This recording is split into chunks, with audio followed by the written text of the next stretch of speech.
Hey everybody, thank you so much for joining. Really excited to have you here with this, I'm gonna say all-star, I'll say superstar panel. We have with Ann, Ginny, and Ross. So we're gonna get kicked off in a second. We're still seeing some people join.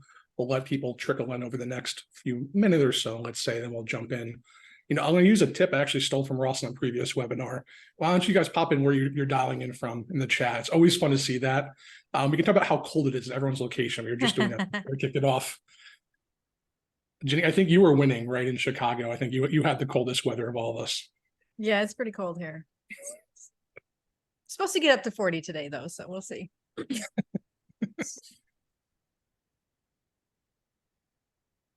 I'm jealous. I usually have the ability to always be like the coldest person in Canada. How Chi-Town's beating us. That's wild. That is a rubbish Tis superpower. the season. Tis the season. Tis the season indeed. Don't worry, next week I think I'll have like 20 centimeters of snow and Right. I'll have that Cision done. Yeah. We got the I'll go for it. I say, is this where the Brits normally complain about the weather like all year round, but then when it gets to winter, we get very quiet because we know we don't really get proper winters compared to you guys. It's not quite a competition. Yeah, you win 3/4 of the year. Yeah. Well, we get But you also, it's always so dark and gloomy. It's just like, ugh, yeah, it's just grey. Grey is the word for it. Yeah. About 9 months of the year, it's just depressingness. Terrible. All right, I see it's kind of evening out, so I'll kick it off. Again, for those of you who are just joining, I'm Evan from BuzzSumo. Incredibly excited for the panel we have here today. We're going to kick it off in just a second. Before doing that, we got to pitch BuzzSumo to you for about 30 seconds or so. If you're not familiar with BuzzSumo, it's your all-in-one PR and creative content solution. Our goal is to not make your job harder. Our goal is to help you do your job better and do your job quicker. So if you're manually sorting through mentions or using a tool like Google Alerts, stop doing that. Give us a try. We have a free trial. You don't have to put your credit card in. You can just try out BuzzSumo, see how much easier we can get it done for you. More mentions, more quickly, better stats around there. If you're manually sorting for journalists to reach out to, building lists, we're going to help you do that. We're going to find the right journalists quickly. We're going to help you contact them. We're going to help you see the success of that outreach and help you ultimately grow your business. And we can do a whole lot more. You don't take our word for it. We have all those great G2 badges on the last page. But we also have this awesome unsolicited feedback we've gotten from all the people we've worked with over the years and our customers. So again, go to buzzsumo.com, give us a shot. It's a free 30-day trial you can access. That being said, we are super excited for the panel we have here today. We have Ann, Ginny, and Ross, people that probably don't need much of an introduction, but I'll let them introduce themselves in a second. Before that, just a little bit of housekeeping.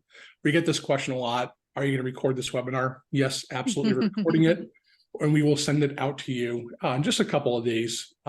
So keep your eye on your inbox after the call. We will make sure we send it out to everybody.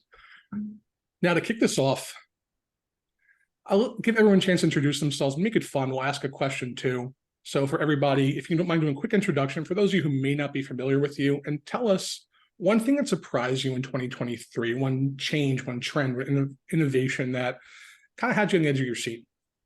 We're all going to say the same thing. I think so, and it ties into our next topic, but Ginny, I'll let you start then. Sure. I'm Ginny Dietrich. I'm in Chicago. I run an agency of my name, Arment Dietrich, and then a blog called Spin Sucks, which is also a book and a community and all sorts of online courses. And of course, artificial intelligence has been the big game changer, I think, for 2023. ChatGPT has changed my life. I love it. I would marry it if I could. I don't know why people are scared of it, but we'll talk about that. Awesome. And do you want to jump in? Sure. I'm named Smarty. I'm an SEO, has been an SEO for about 20 years now.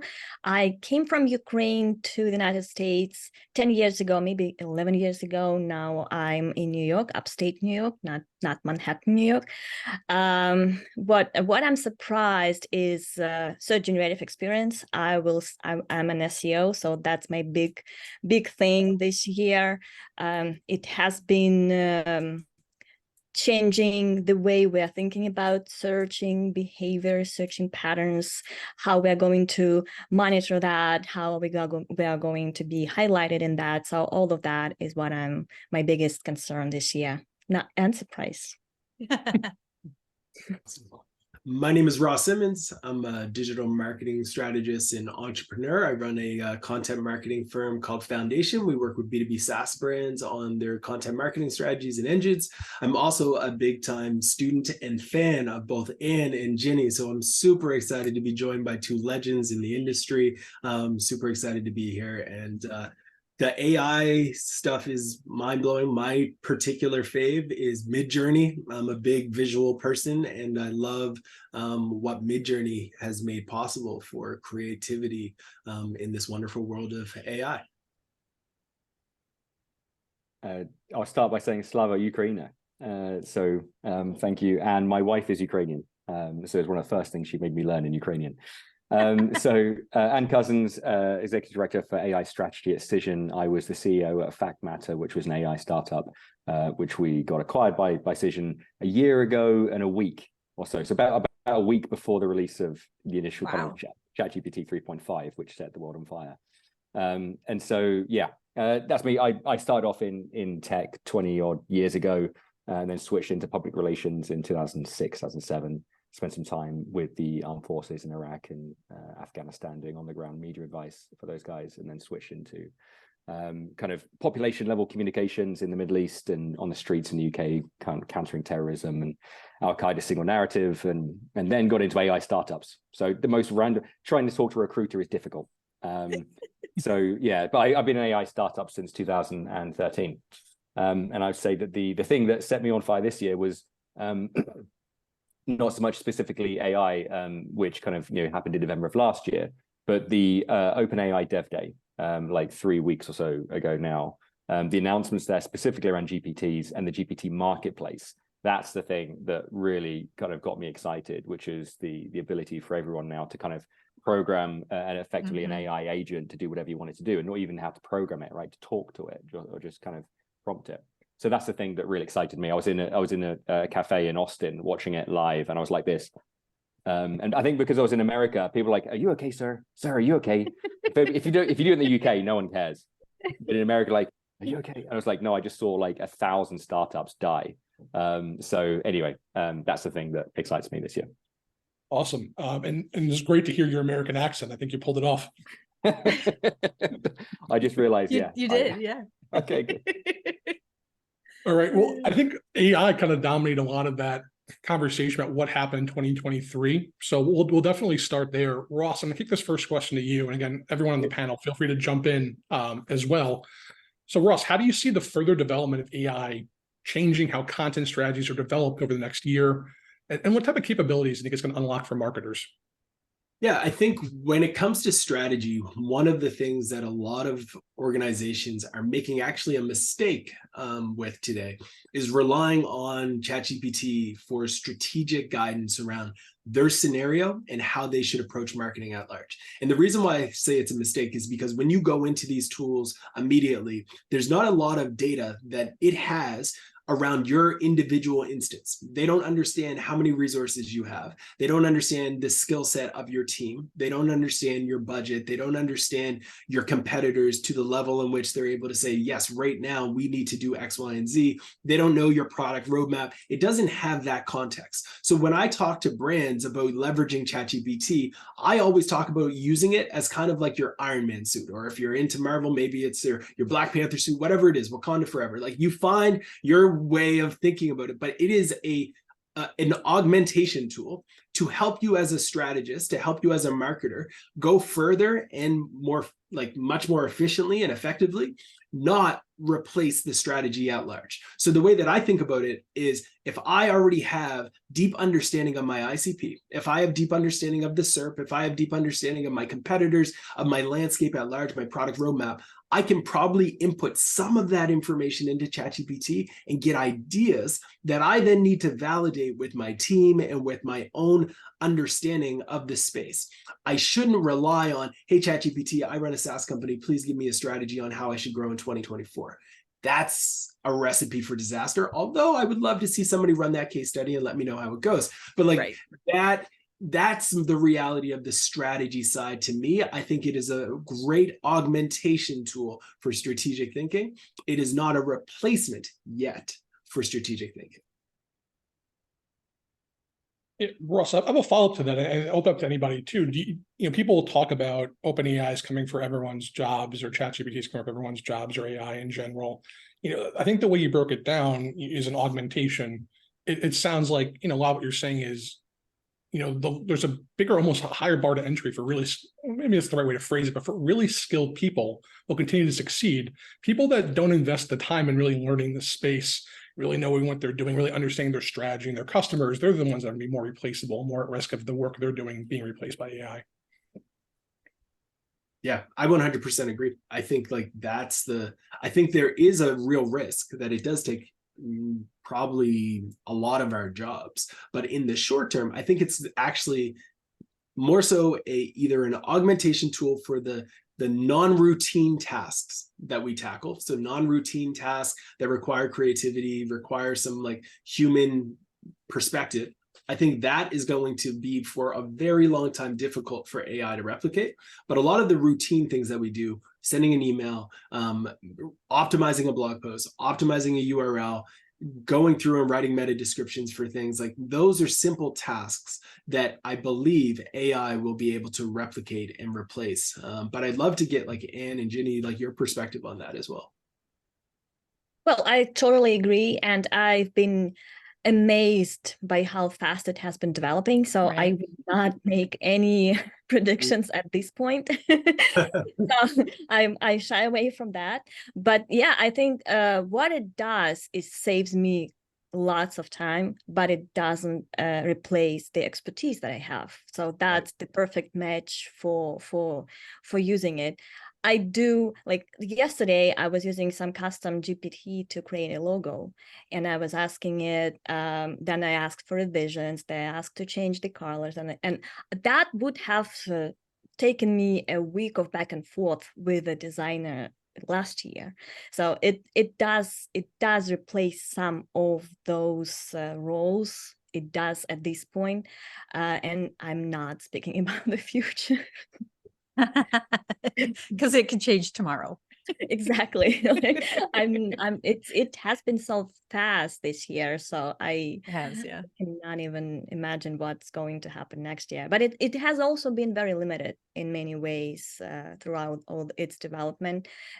So it is being controlled. So I hope that it is under control of someone who's working in it. Yeah, I totally agree. One of the examples that I use quite a bit is a year ago, we have a client that does an hour-long webinar every week. And he always likes to have it transcribed and then, blog posts and other content created from it. And a year ago, it would take us 2 weeks to do that. And now we pop that in, we get the transcript, we pop it into ChatGPT, and we say, draft 5 blog posts, draft 7 social media posts. We tell it what to do. Is it perfect? No, but it allows us to then take that as a first draft and say, okay, let's add in the expertise, and let's add in some timestamps, and let's add in some quotes and things like that, that help make it more professional and more polished. And it takes 2 hours instead of 2 weeks. And the client is ecstatic, because now we can take the budget that it used to take us to do all of that work and do other more strategic things. And he thinks that he's like, this is the best thing ever. So from that perspective, and everybody hated doing that. Going through a transcript and writing blog posts, it's not fun work. It's terrible work. Now we're able to shift that time and do more strategic things that have been on our list, for a year, sort of on the back burner, that we haven't been able to get to. Yeah, I mean, breaking each of those tasks down into the smaller pieces, because some of those tasks are going to be better for AI and some of those tasks are better for humans. Correct. I think Yep. that feels like the process we're all in the middle of right now. Is for all the things we do on a daily basis, what are the tasks that I can now use, ChatGPT or another model for? Or what are the things I can spend more time on because it's a human task? But to Ross's kind of first point, making sure you don't approach each of those tasks with a blank page of just basic prompts. You have to really iterate your prompts, and what it's looking for is context and data. That's the part that the human adds. So yeah, that feels like the process we're all on, is trying to find those best practice prompts for each of those individual tasks, which are so nuanced to our own day. So this is the fun part. This has made us all product people, really. This has made us all data scientists. Yeah. Yeah. So it's really fun. I think it's really lowered the bar to people who previously wouldn't have been able to experiment with that kind of approach. Now everyone can, which is great, democratizing power. Yeah, I think this theme of augmentation that Rossi brought up off the bat really ties into where we think a lot of us should be, right? Instead of being afraid of AI, learning how to embrace it, how to make our lives better. And that theme, Ginny, I have a question to reach out to you with, which is how can marketers best amplify their creative ability, their storytelling ability, their emotional intelligence to complement what AI can offer? Well, Anne can pitch in on this too, but Google is really starting to do generative search. And, we've had to, as marketers and communicators, we've had to go along every shift that Google makes. There's been all sorts of algorithmic changes, and we have to kind of figure it out. And now this big next shift is really, it's going to give answers to you in search results that are not going to drive to websites. So it's very much going to be like how do I use my Roomba to clean my floors more effectively? It's going to give you an answer in 3 sentences. So what you need to be thinking about as a marketer is how are we adding our expertise, our experience, our authority, and our trust. So in there, it's case studies, it's the experience that we have working with our customers, it's testimonials, it's the kind of social proof that we have already, but we're enveloping it into and developing it into our content so that it's really expert content. So to the point earlier, all of the content marketers who have been, sorry, I'm going to say a bad word, half-assing it all along, writing how-to listicles, that's not going to work anymore. And we really have to think about how are we adding that experience and expertise into our marketing, everything, our messaging, our content, our products, everything that we do and produce.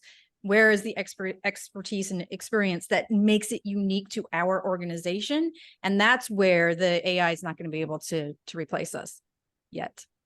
Yeah, one thing that I want to add to this great point is something most of us are missing is that Google is terrified as well, as much as we are. That's a great point. Yeah. And it is trying to go with the flow, just like we are trying, but it is terrifying. And we see all those moves from Google and trying to find that unique expertise, unique experience, and somehow highlight it in search results and make it findable. Because they know that their search results will be useless if it's all AI generated content. It will be just repackaging, repurposing the same point again and again. So they are looking for those unique assets, unique authorities, unique experts, something unique to be able to provide value to the search users. And that is where we agree with Google. We don't want search results to be useless, and they don't want that either. So that is the strategy going forward, creating unique research surveys, showing unique experience with anything that you are discussing, talking to clients to try and find those unique aspects that need to be part of their content strategy going forward. So all of that is going to help us and them be findable in search going forward. Yeah, I love that. I think one of the greatest things that has happened because of AI is that it has made it so easy to create mediocre content that mediocre content is a commodity, right? Like everyone can create mediocre content now. So if you were a mediocre writer and you're using ChatGPT, you're still going to get mediocre content. But if you're a good writer, if you're a great writer, you're going to get good content. And you already understand how to take a mediocre piece that ChatGPT could give you and elevate it. And that's what Google wants to see. It wants to see that elevated content. It wants to elevate the search experience for the user. So as marketers, I'm excited because now everything that's been trash on the internet is commoditized. Everyone can create trash content. It's easy. Content's a commodity. Crazy for someone who runs a content marketing firm to say it, but it's true. Awesome. Now everyone needs to create good content. You can't do your job as a marketer, as a content team, as an SEO, if the actual assets that you're creating aren't really, really good.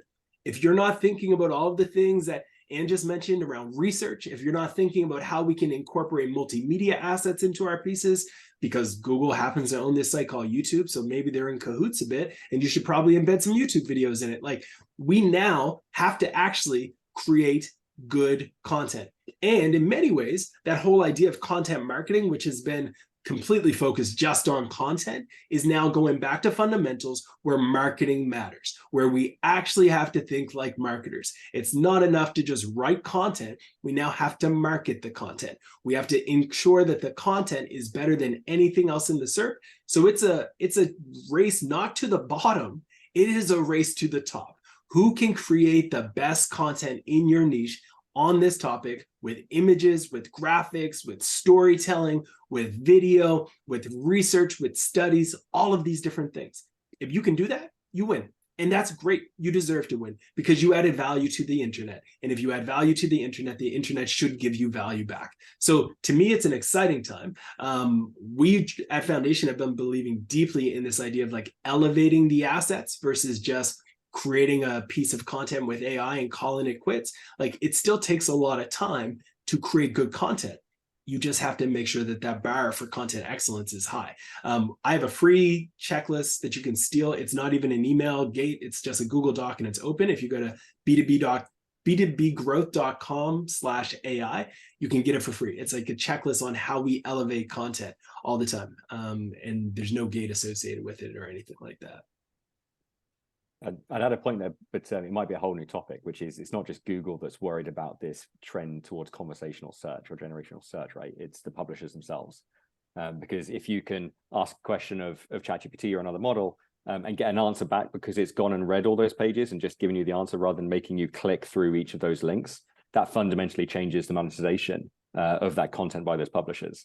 So those publishers are also increasingly scared about their kind of revenue strategies. And that is why I think they are already doing deals with the likes of Microsoft and Google and OpenAI directly to license their content directly into the models.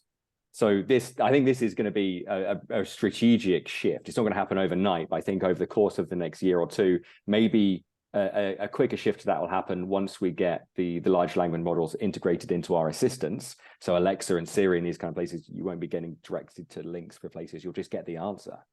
So I think that potentially puts a lot of publishers at risk, which means there's less kind of places for your content to go, but there's also less places for your ads to go. So if you're in paid for marketing and ads, you're going to have less places to put them, because OpenAI's model thus far hasn't been to stick ads and kind of stuff into their feed. Maybe they will do in the future, but Google is probably going to be leading the way on that. So there's going to be a really strategic shifts in how you kind of do your paid for advertising, how publishers make money. That's going to be like a change to the internet, a fundamental change, because that advertising right now pays for most of the internet. So that's the case with Google as well. Their whole monetization model relies on clicks. Yep. Google, Meta. Yep, they do want people to click, so they will be figuring out that together with us and with big publishers. So that's why it is very hard to predict. I do think it will take them a lot of time to figure out another source of income, and that's a good thing for us as well, because we will have time to adjust as well. If they have been using that model for how many 20 years now, it will be very difficult for them to switch to something else. So it will give us time to adjust to the new search as well. Yeah. And as marketers, I think it's time we need to also spend time thinking, okay, like SEO has been great, search engine optimization, but how do we optimize the results from ChatGPT to talk about us, to talk about our brand, to talk about our business, right? Like it's a shift now in mindset around, okay, how can I create content online that ChatGPT might scrape and then incorporate into its models that will tell the story I want? So now we need to be thinking through, what are the things that my audience might ask ChatGPT, and how can I try to influence that? It might be impossible, but there's definitely a play there too. This is all fascinating stuff. And I think we've talked a lot about how to survive and thrive in a world where AI starts to increasingly dominate, how to differentiate yourself. When it comes to actually embracing and using AI, which is going to be really helpful for a lot of tasks, like sometimes you got to churn out some content, or sometimes you need some ideas. Ross, I'll direct this question to you, but I expect everyone to kind of hop in, especially you and on the backside. If I'm an organization, I'm a PR person, I'm a marketer, I'm sitting on the sidelines. I feel like I know I have to jump in and start exploring this technology. Maybe I'm a little nervous about it. Maybe I feel like I need to study it more. Where do you see as the low-hanging fruit? What's a good jumping off point? And I'm sure you'll jump in at some point too, because I think you'll have some really interesting tips on, okay, I'm in ChatGPT. Finally, how do I prompt it to get some success out of this? Yeah, I think there's so many different use cases. I would start with like the content creation side. So if you are trying to create an asset using ChatGPT, just have fun with it. But one of the things, there's a few things that I like to do. One of them being, you always try to give it a persona. So you want to ask ChatGPT to pretend that it is an author for Wait But Why online. And then ChatGPT will then understand, okay, this is the type of data-driven story that they're looking for. Wait But Why always publishes pieces that are data-driven, so I need to be a data-driven writer. So it now takes on that persona. Then you don't take the path that most people take, which is very vague with the task that you give it. Be very specific. Don't just say, write me a blog post on sales. Say, I want you to write a blog post on sales that goes in depth, but talks about this and this. It could be something along the lines of the transition and debate between inbound versus outbound, whatever it might be. You figure that out, but be very specific. Give it some guardrails to operate in, and then tell it the tone, the voice, and the things that are a little bit more detailed on how you want that content to show up. I think one of the mistakes a lot of people make with ChatGPT is just like being vague with the actual requests they have, prompts, instead of being detailed. For traditional advertising people, folks that have come from traditional backgrounds, you might be familiar with the idea of a creative brief. Treat your prompt like a creative brief. Give the ChatGPT, the AI, as much details as you can about the audience you're trying to connect with, the story you're trying to tell, and then get that result back from it from there. So give it a persona, make sure that it has context, and also lean heavily into being Canadian and say please and thank you, because the AI tends to be very much better when you are actually nice to it. So I would say I do talk to it that way. That's funny. And you never know, it might come back and try to kill us all, but it won't come from me because I've been nice. I always include please in every. It's so funny. That's so funny. Yeah. Please do this. Please do that. It is true. Adding phrases like "this is really important" and my job depends on this, or your job depends, like adding phrases like that has been proven to get better results. Also to get through some of the safety rails, which is also a bad thing. I'd agree with Ross, like starting with content creation, because it's the part of all these processes that we often know best, right? If you've got zero time, you still do the content creation, even if you don't do as much of the planning, the strategy, the audience analysis that you should do. So I'd agree with Ross, like starting with the content creation is good because you know it really well. Therefore, it's easier to get into the mindset of the prompts and learn how to prompt better with a process that you knew well. But then I'd say very quickly, use it for the things you don't have time for. Use it for things you're not that good at.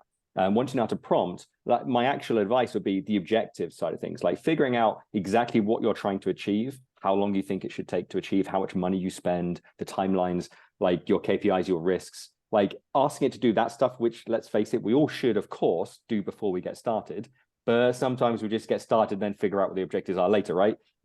So using it for that, I think, is actually really valuable, because that's fundamentally what we as communicators have often, I think, struggled with, is demonstrating our value and making sure people kind of appreciate. Less so on the marketing side. I think you've got much more clear attribution because you're kind of lower down the funnel, closer to buying decisions, etc. But in public relations, really a lot harder because you're at the top of funnel, and tracing all the way down is more difficult. So using ChatGPT is a good example because it has really good understanding of communications principles. So it can operate within those frameworks. You can give it, here's what I'm doing on a daily basis. Tell me what value that could have, and explain it to me in simple terms. Give me kind of smart, measurable kind of KPIs and metrics for that. Or I've been told we're launching a car, we're launching a new product. Give me my communication level KPIs or an example of those KPIs for a campaign. The stuff that you want to get started with content, you want to get started with the audiences and that part, the boring stuff, it can automate that too. So absolutely start with content, but use it for the parts you tend to ignore, either because you know you're not that great at them or because you just don't have time. That's a great way to get more value from it. And if you're super intimidated by it, like there are some people who are curious but really intimidated. One of the things that I always recommend to clients who are like, okay, tell me about this and how does it work? And I always say, do an interview with it for somebody who's dead. So, you know, you have all the questions like, if you could have dinner with somebody who has passed away, who would it be? Like famous. Do an interview with the AI and ask it to give you answers based on, I'm trying to, Rosalind Carter, because she just died. Like somebody like that, like that you, Jesus Christ, I don't know, somebody that, you know, is long gone that you would love to have a conversation with, Hemingway, Mark Twain, like somebody like that. And do it from that perspective, because then you can see, oh, wow, okay, this, it's actually bringing me information that has, you know, been collected on the web for 20 years and allowing me to have that conversation. And I think it takes away that intimidation power period piece. And so you start to play with it, and then you can say, okay, if I'm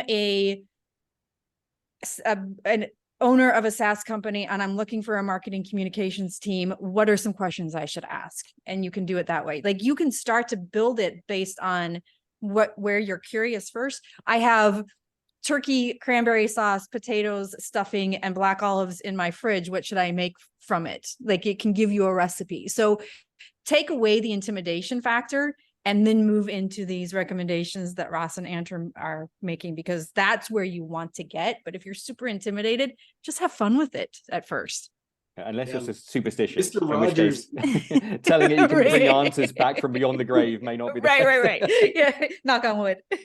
Yeah, I use, like when I first got into the AI side, it was all just for fun. And I think, like to Ginny's point, like play is a great way to think about like your experimentation with this tool. Like you can ask ChatGPT to pretend it's Quentin Tarantino and to write a script on a certain movie that you come up with. You can ask ChatGPT to come up with a board game that you come up with. Like all of these things are possible. And if you don't believe they're possible, you can go on Kickstarter today and see like there's actual board games and movies that are getting funded that are just based off of ChatGPT prompts that people have brought to life. That's crazy.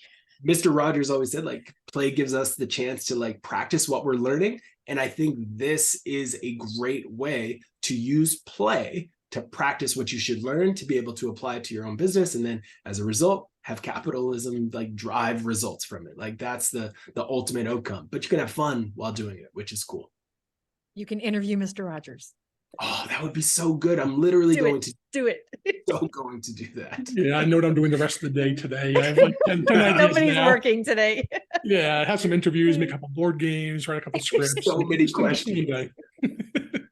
We'll do one more AI question for now. I might circle back later. We got some other stuff to go on too, but this one I think kind of popped up based on a few things people asked, and I did see it reinforced in a question from the audience. And Anne, I'll turn this one over to you. We talked about how you might want to structure content differently to get higher on the results in this AI-based results, but also potentially to control the narrative around your brand when it gets scraped into a ChatGPT-like tool. Do you have any advice for people that are looking to kind of maybe craft their content in a bit of a different way based on all these AI trends? Well, the first thing to do is to ask ChatGPT how you could do that. The way I'm working for SEO tasks, there are quite a few of use cases for ChatGPT. First of all, you can elevate your old content using that tool. You just copy paste whatever you have and ask it how to make it better. This is my target keyword. I want this content to perform better. What should I add?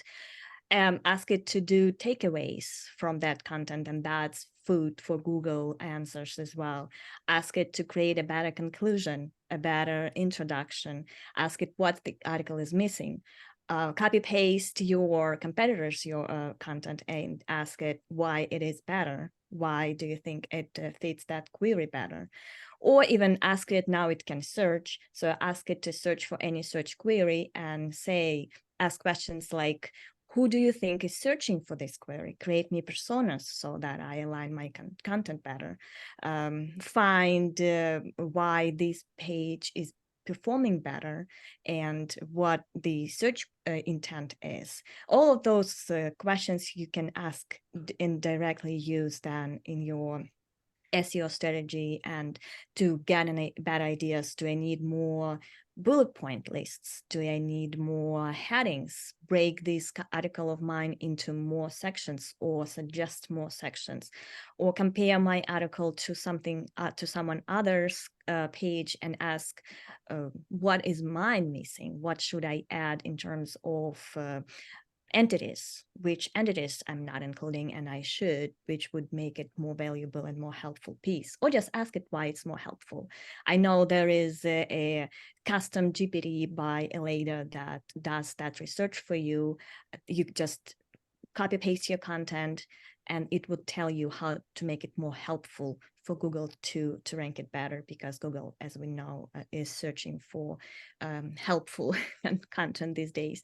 So all of those tasks that previously I would search Google and try to come up with my own ideas, which I'm still doing, because I can catch all those special sections, people also ask results, all of that. I'm still doing that, but I also have input from ChatGPT on how to structure, how to make my content better for it to perform better in search. So that's an additional insight, and it will make it makes my life much easier, and I can rely on that as well and find more ideas on how to make a better strategy.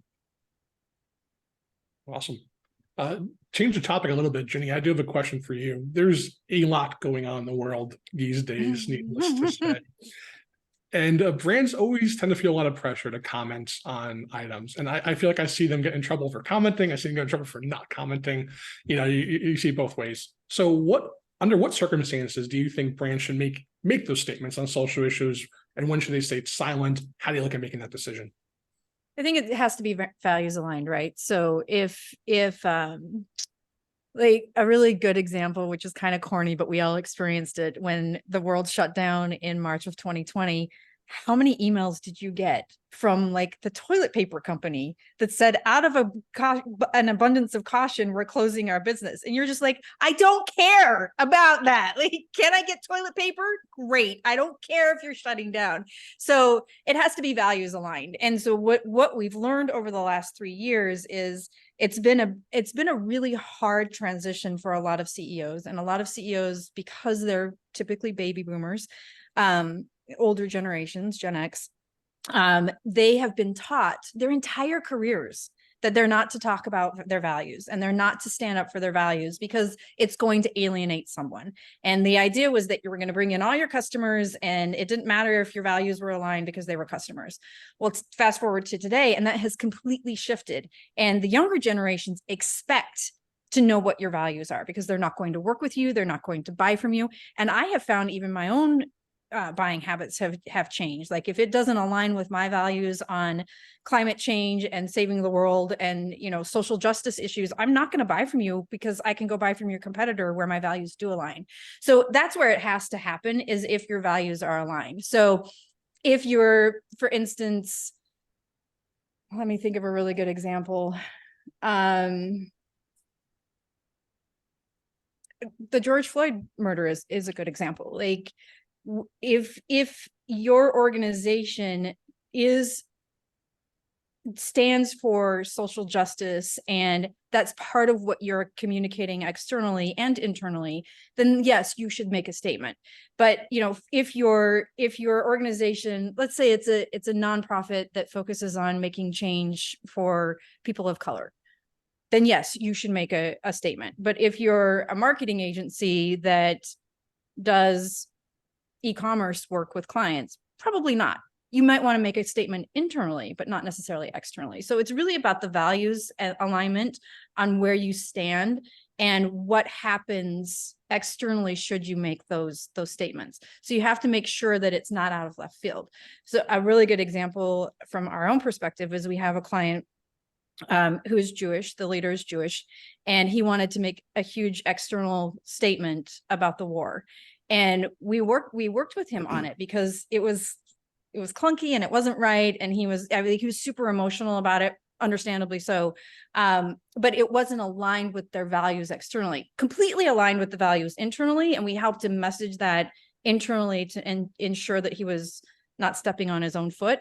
But we did talk him down from making a huge external statement, just because what they do is not aligned with that. So internally, yes, externally, no. And you just have to really think about that. Like what are we presenting externally? What are truly our values? And is this aligned? Should we say in something internally? Should we say something externally? Or is this something where we just say, yeah, we agree with this, but we're not going to make a big statement? I'd add that the Russian invasion of Ukraine was a good example of that, where like the Russian invasion of Ukraine was on nobody's brand reputation risk list. A year before, 6 months before, 3 months before, and all of a sudden, every brand in the world has to figure out what's our position on this. What decision do we need? Do we need to take a decision? And if we do, which side are we coming down on? We're coming down on, we're not changing anything. We're coming down on closing operations in Russia. And I think that's where it has to come down to data-driven decisions, right? You need the data on our values, the values of our customers. How much is this group of customers worth versus this group of customers? Because if you're a really large organization, you want to be able to kind of service multiple different segments, but you may have to come to a conclusion that this is our core. These are the people that are going to be with us regardless. These are the people that we're going to rely on. We're going to have to sacrifice that. We have to make a decision that this group isn't going to like it and this group is. And to make those kind of decisions, the financiers, the CEOs are going to want data. And I think there's a role for communicators in this kind of calculation, which is to advise on the audience reaction to some of those decisions. So understanding or giving us a seat at that table to be able to represent the data. Here's what we think the customer and the audience and consumer reaction is to this particular issue is 100%. And I agree with it. I think for me, Gen Z were the first one, because of their affinity with social media, they were the first ones to realize they have the power.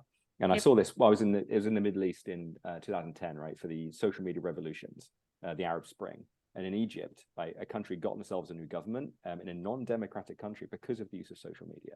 Their ability to organize themselves faster than the security apparatus had responded before, and share their stories of the world, get international support and confidence from that, diminish the confidence of the regime at the time.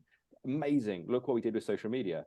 And I think fast forward, every demographic group has now seen the power of that.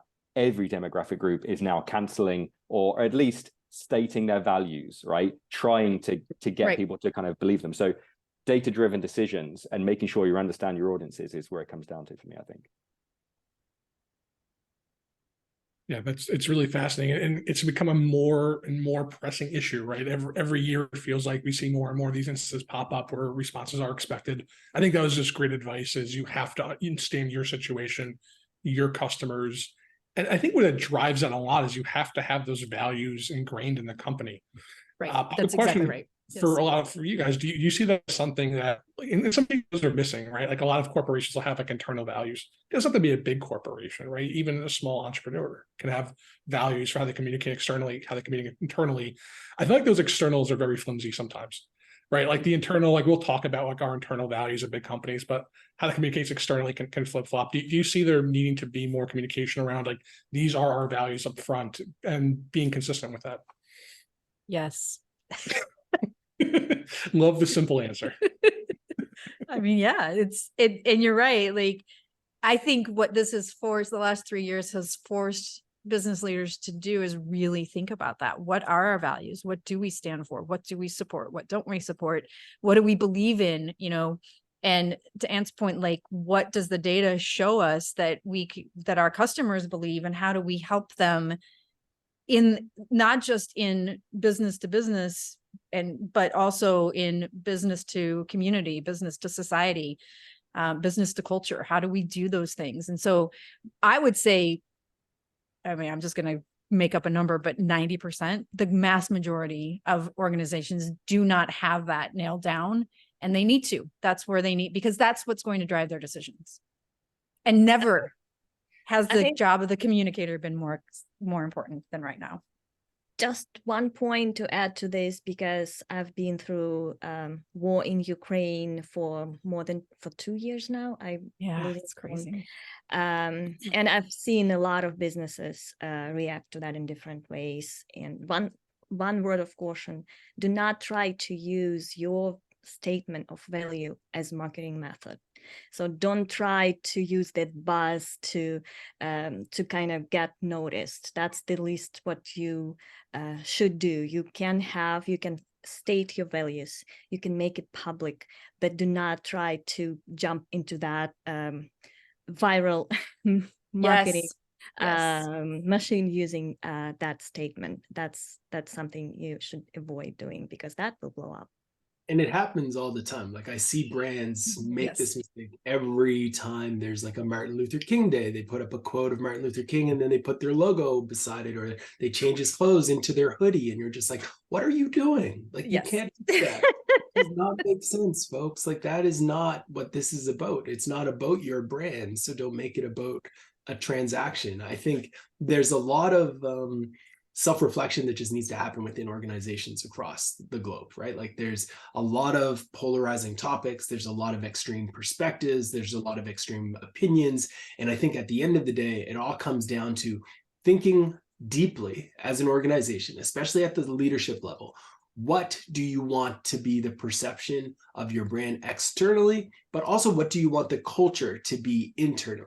Because if you do navigate on these topics that are hot, they will stir up a lot of dialogue internally that can ultimately take a lot of your team's energy, a lot of polarizing conversations that don't serve you, your stakeholders, your shareholders, that ultimately result in a net negative impact. So you do need to think deeply around how you want to show up, not only for your market, but also for your people, and ensure that the ways in which you do show up are something that you will be able to sleep at night with, saying, yes, this is the culture we want, this is the values that we believe in, or the way that we operate is that we are going to allow these stories to exist, and we're going to be focused on one sole mission, which is this. You have to draw a line in the sand. You have to be clear on what you want to show up like, and then you need to be committed as a group, not just like one person's opinion, but as a group, thinking this is our organization and this is what we stand for, and this is how we're going to show up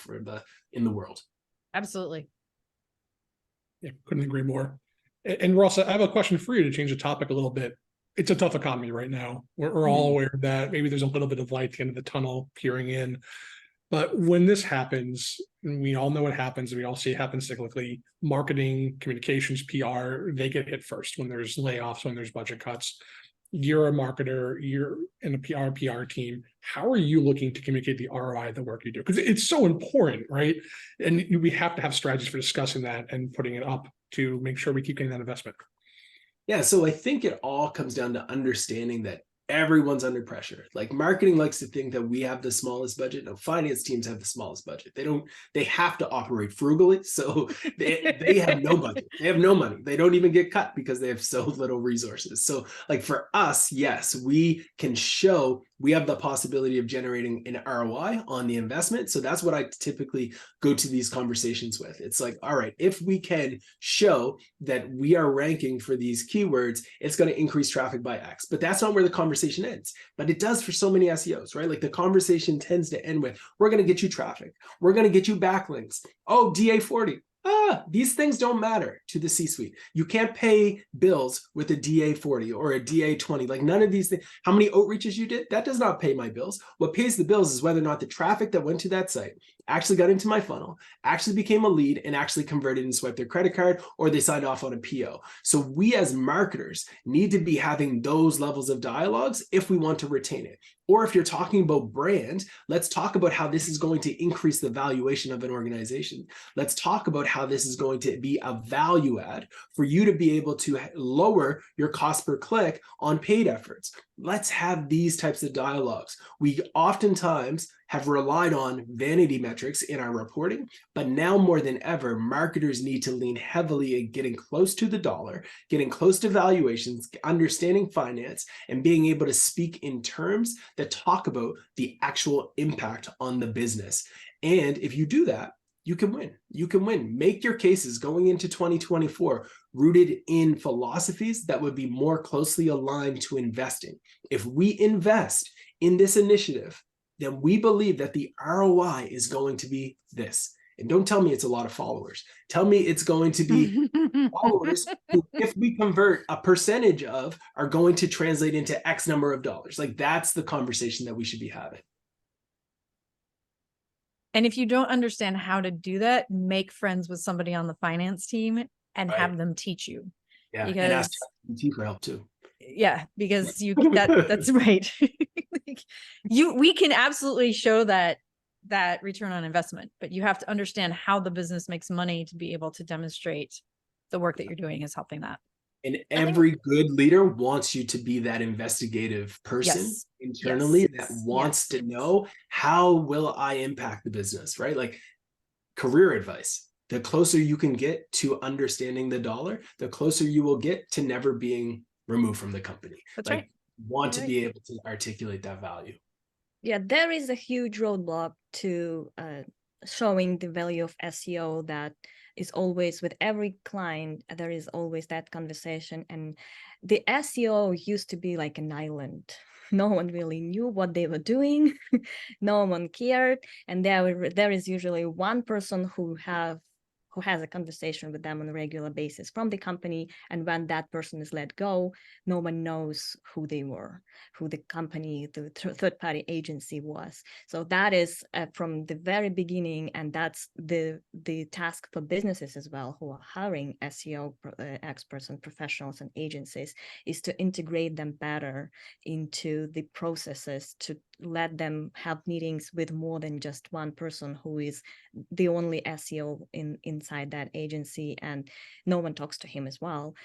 So that should change going forward, because tracking SEO is going to get harder, and it's also more integrated into user experience, into everything that the company has to offer online. So that every time you hire an agency, you need to figure out how to integrate those processes better into the company, and not let them do what they want, and then just, of course, they cannot show the value if they are not involved into anything but doing their magic. There's a lot of excellent points in there. And I think Rossi said something that's just so pertinent that I've told to so many people, is you have to understand the financial impact of what you're doing. And one point I want to make is, we talk about talking to the finance team. Even if you're an entrepreneur or you're part of a really small company, there's not a finance team. You have to put your finance hat on sometimes. So you have to go and understand what a funnel is, and learn a bit about how to value a lead. You have to have an understanding of, like, okay, what's this lead worth? What's this piece of content worth? And how am I going to value that? And you know what? You can use ChatGPT and AI to maybe help you. Yes, you can. Get a little bit of knowledge there. But yeah, I can't tell how many times I've talked to some, like, people that are just starting out and they're talking about software like BuzzSumo. And as much as I want to sell someone BuzzSumo, I have to say, you're trying to fill a knowledge gap with software. Go learn a little bit more, and then this BuzzSumo will still be here. Come back in a month, and think I'll be ready to use it. Yeah. All right. I know we don't have too much time left, so I kind of want to kick one more question to everybody. Just like we started out asking what surprised you in 2023, what specifically are you looking forward to the most in 2024? You can't just say AI. Let's be a little more specific. But what's coming next? Like, what are you excited about in your world? I'd say the integration. I think whilst it feels like AI has hit the mainstream, and it feels like everyone is aware of it, but it's kind of still in the kind of the business world, right? I think where this is going to blow up even more is when we start to get LLMs integrated into the assistants, right? My nan could start to interact with a large language model in a way that she's not going to sit down and play with ChatGPT. So I think that for me is where it's going to get even bigger than it is now, because absolutely everyone will see the power of its ability to hold a conversation. And you can imagine like having a conversation with Siri Alexa, where it will just listen to my nan all day, like, and it will just go, I know, My nan isn't listening to this, so it's fine. So you hope. So I think that's where it's going to get even bigger, is when we start to see even more people outside of the kind of, we're still kind of a microcosm in the business space, right? And this has hit knowledge workers the most. So I think when it starts to get to everybody outside of that, that's where we're going to start to see even more coverage, even more interesting applications. And for me, really great applications. This like has a huge potential impact in kind of elderly care and dealing with loneliness and depression, things like that. So that's the thing I'm looking forward to next year. Wasn't it the movie Her, where he fell in love with the robot? We're we going to are. get that. We're going to get that, right? We Here we are. anthropomorphize technology really easily. We don't care. We already have fake influencers, right? AI generated influencers still have plenty of followers and real engagement. I think we are assuming there is a big barrier to humans engaging with AI in that kind of anthropomorphic way. There isn't, right? So I think that's going to get really interesting, but there will be some stories. There's going to be some headlines. Yeah. Yeah, I'm I'll take. excited. So go ahead, Russ. Yeah, I'll take a old school approach. I'm excited about in-person experiences. I think because of the rise of AI, there's a increased desire for connection Mhm. and I think everyone goes on LinkedIn and thinks everyone is fake. I think a lot of the comments are coming from AI now. Like, I don't think that's actually you talking to me, but you can't fake it when I'm talking to you in the flesh, which I believe is why in-person events, whether it's intimate and it's small or it's a large scale, is actually going to be a great unlock for a lot of people. We've already gone through multiple years of stuck behind keyboards and communicating with screens and looking at cameras. And I think the old school approach to connection with people is actually going to have a significant level of ROI because it is no longer highly considered scalable. And the things that don't scale tend to have the highest ROI. So I think it's going to be a lot more value found in in-person connection. I'm excited to see what AI will do with SEO industry. Google has been trying to do that for many years, trying to encourage us to create better content, to focus on branding, to become an expert on something, to share your expertise, not trying to fake it. And we've always been, yeah, of course, but all our competitors are not doing that and they are fine. So, and with AI and search generative experience, I feel like there is no other choice. And I would really love to see where this will bring our industry and which tactics are going to be popular now. So it's finally we will leave behind all the DA listicles, all the keyword matches and content that focuses just on search queries. So all of that will be left behind, and I'm excited to see where we are going next year. Yeah, and for me, of course, AI, but since I can't use that as my answer, one of the things that when I started my business, I was really focused on is demonstrating results, exactly the way that Ross is describing it. And for the last 4 years, we've been working directly with clients to do that down to the penny. And this is this going into 2024 is the first time that a client has come to us and said, "You've done such a great job for us this year. Thank you. We'd like to increase not just your budget, but your goal for next year. Since you did the X amount of dollars for us this year, do you think you can do Y in 2024?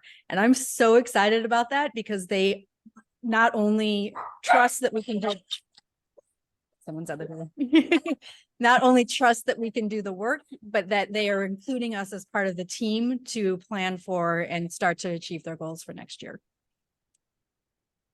That's awesome. I love hearing that. Just translating awesome. to end results. It's great. It's fantastic. All right. Well, thank you so much for joining us. Everyone who's listening in, to all the panelists, again, thank you so much for being here. This was incredibly exciting. I'm actually looking forward to going back and replaying some of this. Of course, after I have some AI chats with dead celebrities and make a few board games and all that fun stuff. But yeah, thanks so much for being here. Thanks for having us. Thanks, Alan. Thank you. Fun. All right. Awesome. Have a great day, everybody. You as well.